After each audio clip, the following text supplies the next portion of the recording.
Jangan lupa like, komen, dan subscribe. Serta aktifkan lonceng notifikasi. Jarum jam sudah bergerak ke pukul 12:08 saat umat Islam di Kota Banda Aceh, Provinsi Aceh, serta kawasan lain yang sewaktu sedang bersiap-siap menuju masjid melaksanakan sholat Jumat. Tiba-tiba satu sambungan telepon seluler yang tak tercatat identitasnya masuk ke handphone wartawan modusaceh.co. Di ujung telepon terdengar suara, "Saya Saiful Haris. Saya mau menggunakan hak jawab saya atas pemberitaan yang telah dipublikasi." Begitu kata pria itu di ujung telepon. Antara percaya dan tidak, serta untuk memvalidasi serta verifikasi narasumber, termasuk melacak nomor seluler serta posisi pria tadi, wartawan media ini mengulur waktu. Baik, karena ini sudah waktu sholat Jumat di Banda Aceh, sebaiknya Anda menghubungi kembali usai waktu sholat, kata wartawan media ini memberi arahan. Hasilnya benar saja. Pukul 14:44 waktu Indonesia bagian Barat, seorang pria yang mengaku bernama Saiful Haris tadi kembali menghubungi telepon seluler wartawan modusaceh.co. Setelah dipersilahkan untuk bicara, ia pun berkisah dan membela diri tentang tuduhan yang diarahkan Musanif, seorang pengusaha dan politisi yang dulu seiring dan sejalan dengan mantan wartawan ini. Berikutnya, berbagai pertanyaan dan jawaban silih berganti dan mengalir dari pria yang mengaku bernama Saiful Haris ini. Tentu, saat dia masih bekerja di PT Energi Sentosa Aceh atau ESA, satu perusahaan kecil yang bergerak pada bisnis distribusi gas LPG milik Musanif. Pria mengaku bernama Saiful Haris ini pun tak menepis dan membantah beberapa pertanyaan bahwa ia memiliki istri lebih dari satu. Lalu selanjutnya ia juga mengakui bahwa dia ikut menikmati dana yang dihimpun melalui perusahaan Musanif, walau sebagian besar katanya disetor ke Musanif melalui abangnya. Hanya saja, saat media ini minta hak jawabnya disampaikan secara tertulis, pria mengaku Saiful Haris tadi menolaknya, termasuk tak bersedia menyebut posisinya saat ini. Lantas, mengapa ia melarikan diri serta tidak memenuhi panggilan penyidik Polda Aceh serta pulang ke Banda Aceh untuk mempertanggungjawabkan perbuatannya? Berikut penjelasan dari seorang pria yang mengaku bernama Saiful Haris melalui saluran telepon genggam. Khusus sisi lain. Ya, Islam. Suara Anda terlalu kecil. Oke. Halo Bang, jelas Ya, Bang? ya, lanjut. Nah, saya menjelaskan dari awal. Pertengahan 2023, saya menerima arahan dari Musanif untuk mencari orang yang bersedia membuka pangkalan. Ya, Yang mau mitra dengan agen ini. ya, Ada di awal 23 pangkalan. ya. Dengan arahan per pangkalan normalnya 75 juta per pangkalan sampai 90 juta per pangkalan. Itu merupakan uang hangus dan saya diminta untuk tidak membuat kwitansi. Ya. Haris jangan buat kwitansi. Ini uang hangus, ini sensitif soal ini. Ya. Tapi yang namanya orang nggak semua mau nggak buat kwitansi, Bang. Saya buat kwitansi. Sebagai pegangan mereka, andai sewaktu-waktu terjadi apa-apa di antara kedua pihak, ada jaminan bahwasanya mereka sudah pernah menyerahkan uang ke PT. Ya. Uang itu hari ini 1 orang datang, minggu ini ada 2 orang. Setiap uang yang saya terima, saya telepon Musanif, "Bang, ini ada uang, udah saya terima." Langsung kasih ke Ustadz Faisal, ke abang dia, sebagai komisaris utama. Saya antar ke rumah Faisal. Dia yang menerima uang. Uang di rumah dia. Secara cash. Berapa banyak tuh Anda ambil dari orang? Di awal itu 23 pangkalan, Bang. Setelah semuanya PT mau operasional, dihitung uang, kami bertiga yang hitung di kantor, sekitar 1, sekian miliar. Jadi dari 23 pangkalan. Jadi sebelum pangkalan itu beroperasi, uang udah ditarik dari calon partner? Udah. Karena kata Musanif, kita uang tarik lewat depan. Kita terima uang di depan, kemudian para pangkalan ini harus menunggu. Ada yang menunggu 3 bulan, 4 bulan, bahkan belakangan itu ada yang menunggu hampir 1 tahun. Anda begitu dekat dengan Musanif. Kenapa bisa begitu dekat dengan Musanif? Di awal saya sebagai wartawan, Bang. Saat itu Musanif masih menjabat sebagai anggota DPRA. Saya sering menulis berita tentang Musanif. Dan mungkin Anda masih ingat, saya menjadi wartawan di media ini. Saya diminta oleh Musanif untuk mendampingi dia mengisi materi di Dayah Umul Aiman. Saat itu sedang hot masalah rancangan kanun keluarga tentang yang paling viral, poligami. Saat itu Musanif yang dijuluki sebagai bapak poligami. Lalu saya menerima arahan dari Anda selaku pimpinan media ini untuk meliput ke kawasan Luqngah. Maaf, saya nggak bisa, Bang. Saya udah dalam mobil temani Musanif. Langsung seketika saya menerima surat pecat dari Anda, saya dikeluarkan dari media ini. Ya, tapi kan kemudian Anda masuk ke media lain, kan? Benar. Setelah saya nggak di media ini, saya kemudian ke media lain, Berita Kini. Sebagai redaktur pelaksana di sana, yang namun hubungan saya dengan Musanif masih berjalan sebagai teman, sahabat. Oh iya. Lalu saya sering ditelepon oleh Musanif, dia minta ditemani, dia minta dikawani, mulai dari acara segala macam dan lain-lain. Saya nggak bisa karena saya redaktur, sangat terikat. Hingga akhirnya saya dipanggil ke rumah dia, saya diminta untuk keluar saja dari media, ditanya gaji saya berapa. Oh, kalau segitu biar saya aja yang gaji Haris, biar sama saya aja, biar saya bina, biar saya didik, biar saya kaderkan. Apalagi Haris juga ada tertarik ke ranah politik. Dari situ saya sudah digaji sama dia. Oke, uang yang 1 miliar tadi itu menurut Musanif itu Anda yang bawa, bukan dia? Enggak, dengar dulu, Bang. Ini kan dari 23 pangkalan di awal. Kemudian setelah PT berjalan, orang kan udah mulai tahu. Pak Kabuka Pangkalan, Mbak PT Esa, Pak Kabuka Pangkalan, Mbak PT Esa, Kajak juga buka Sipinan. Datang orang, ada yang telepon Musanif. Pak, saya mau jumpai Bapak, saya mau buka pangkalan. Berapa ya Pak kira-kira? Langsung Musanif jawab, manyan lun hanamu form. Itu saya nggak ngerti. Jumpai aja Haris, dia manajer di sana. Saya kirim sekarang nomor dia ya. Orang telepon saya tunggu di kantor. Datang orang ke kantor. Di belakang, Musanif WA saya. Haris, ada saya kasih nomor ke Pulan-Pulan. Dia mau minta pangkalan. Kayak mana menurut Abang? 50 juta aja. Ada yang 75 masih. Kemudian, saya sedang fokus menangani soal gas.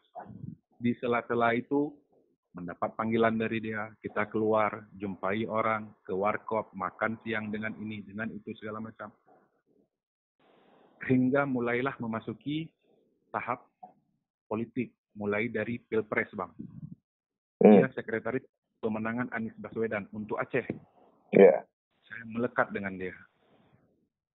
Mulai dari situ, kemudian setelah itu berlanjut suksesi pileg, legislatif, caleg-caleg DPRK PKB, bagaimana sukses semua meraih kursi maksimal supaya dapat tiket untuk Musanif menjadi calon bupati dari PKB. Setelah itu baru pilkada. Mulai dari pilpres, pileg, pilkada, inilah lahir pangkalan-pangkalan yang hari ini bermasalah. Hari ini satu orang, besok satu orang. Mak Jule pengen Mbak Haris Jule, nanti mentang dapat depan, kata Musanif. Iya. Saya nggak memungkiri, Bang. Ada yang saya pakai untuk. Ada yang Anda gunakan uang itu? Saya nggak memungkiri. Ada yang saya gunakan untuk keperluan dan kebutuhan pribadi saya. Berapa itu? Kira-kira? Saya nggak bisa menerka-nerka lagi, Bang. Iya. Tapi sangat banyak uang itu keluar untuk kebutuhan dan kepentingan keperluan politik. Mulai dari pilpres, pileg, dan pilkada. Saya untuk operasional tim, relawan, makan minum, spanduk baliho, dan lain-lain. Silahkan tanya tim-tim saat mereka minta uang ke Musanif. Ya Pak Haris, telepon Haris, WA Haris. Oke, beberapa korban, salah satunya Yulindawati, itu mengaku ada sekitar 16 orang yang merasa tertipu sedikitnya. Tanggapan Anda seperti apa? Kalaupun ada, ya benar. Tapi mereka dari awal sudah tahu kalau uang yang saya ambil ini adalah uang yang saya terima ini adalah uang hangus, Bang. Bukan uang deposito, bukan uang jaminan. Gimana ceritanya bisnis ada uang hangus? Nggak masuk akal tuh. Masa? Demikian arahan yang saya terima dari Musanif. Iya, tapi kan apalagi Anda mengaku sebagai seorang jurnalis, redaktur pelaksana lagi. Seharusnya kan feeling Anda jalan. Kita beli buntut aja ada harapan untuk bisa dapat. Masa ini kita investasi hangus? Dan itu tidak sedikit kan? Ini uang pembukaan pangkalan adalah uang hangus. Saat mereka masuk gas per tabung itu, mereka tetap membayar di angka 15.500 dan uang itu langsung terbayar ke perusahaan PT ESA. Uang yang saya terima, uang tidak ada pencatatan. Hanya antara saya selaku manajer, kaki tangan Musanif dengan Musanif. Iya, enggak, maksud saya Anda Dan sebagai harapan para pangkalan ini sebenarnya. Bukan begini. Maksud saya, Anda sebagai orang, katakanlah yang diperintahkan secara lisan oleh Musanif. Tapi sebagai orang yang punya alibi, Anda kok begitu manut saja ketika uang itu dianggap hangus. Dan itu tidak sedikit, 50-75 juta. Harusnya kan feeling Anda jalan, ini kok hangus gitu kan? Iya, memang uang hangus. Dan itu kan sudah menjadi rahasia umum, Bang. Setiap agen melakukan seperti itu. Ibaratnya gini, saat mendirikan PT, pematangan tanah, biaya pembangunan kantor dan gudang, biaya beli mobil, dan lain-lain. Kan menggunakan modal di awal. Nah, saat orang mau buka pangkalan, disitulah para agen PT ini tarik modal istilahnya. Itu biasanya bukan uang hangus, itu uang jaminan namanya. Bukan uang hangus. Yang dimaksud dengan uang jaminan, setelah pangkalan ini ntar mau mengundurkan diri, uang dikembalikan. Tapi ini enggak. Ini uang itu nggak dikembalikan lagi. Lah, maksud saya logikanya gitu loh. Di mana teorinya seperti itu? Di situ sudah nampak bahwa ini adalah penipuan. Kan gitu kan? Makanya orang lapor. Dan Musanif mengaku kepada kami udah wawancara, dia mengaku dialah yang melapor Anda itu ke polisi. Tanggapan Anda apa? Halo? Mau dia lapor atau dia nggak ngelapor? Dia ngelapor saya karena apa? Dia bilang saya memalsukan surat. Nggak ada surat yang saya palsu. Di Aceh besar ini, di dunia ini, Bang, hanya 3 orang yang boleh tanda tangan atas tanda tangan nama dia. Untuk urusan politik, bisnis, saya yang tanda tangan. Untuk urusan politik dan lain-lain, ada Kak Abriati, orang P3 Lokma. Untuk urusan dayah, ada Pak Samsul. Oke, dan itu setiap saya tanda tangan surat, saya foto ke dia. Hana teken Najuaris. Termasuk urusan pajak dia.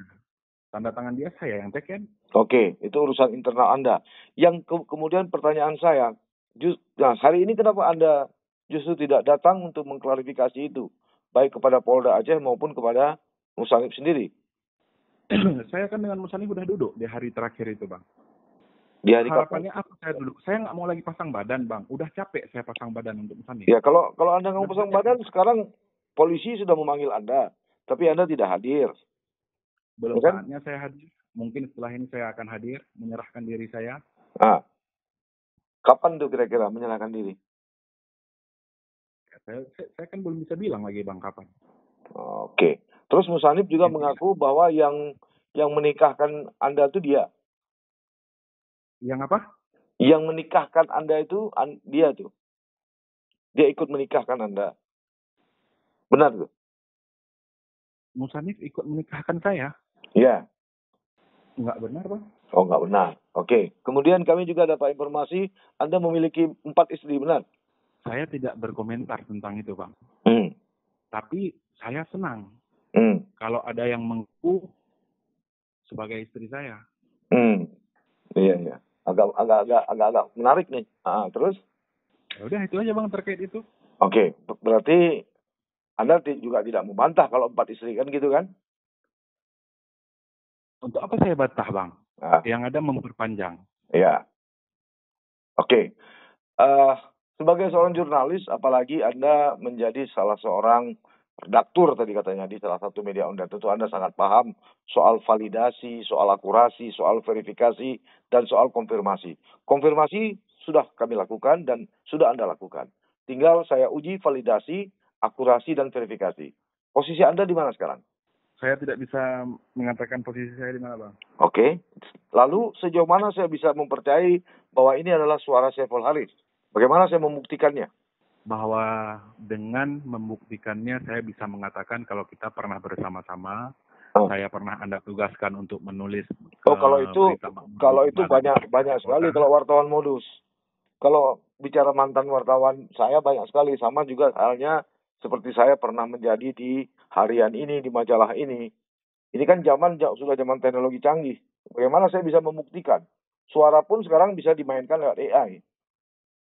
Bagaimana saya bisa membuktikan bahwa ini adalah Saiful Haris dengan segala argumentasinya, gitu. Ya memang saya, kalau bukan saya Bang kan nggak mungkin saya mengkonfirmasi. Ya, itu kan versi Anda. Sebagai jurnalis, saya kan harus skeptis, tidak mudah percaya kan? Bisa saja kan ini ada seseorang yang mengaku ini bernama Saiful Haris. Bisa saja kan? Walaupun saya tahu posisi Anda sekarang di Tanjung Morawa, Kabupaten Deli Serdang, Provinsi Sumatera Utara. Saya tahu posisi Anda. Titik Anda saya tahu di mana. Walaupun Anda tadi tidak menyebutkan gitu. Oke, ada lagi yang mau disampaikan? Itu aja dulu Bang. Baik. Saya akan coba validasi, saya akan coba verifikasi apakah ini benar penjelasan-penjelasan dari seorang yang bernama Saiful Haris. Sementara sumber-sumber sebelumnya, Musanif itu kami kenal, kami verifikasi. Yulindawati juga wartawan Modus Aceh sudah melakukan wawancara dan itu membenarkan adanya verifikasi. Sebab kenapa ini mesti kami lakukan sesuai dengan kode etik yang juga Anda paham.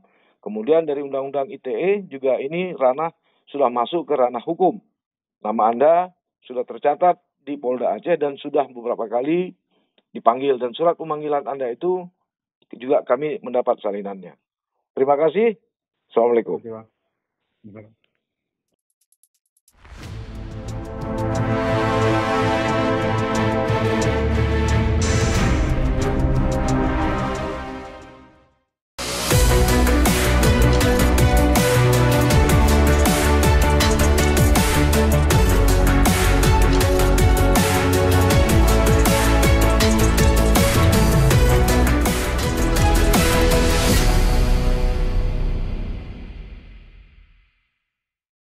Jangan lupa like, komen, dan subscribe. Serta aktifkan lonceng notifikasi.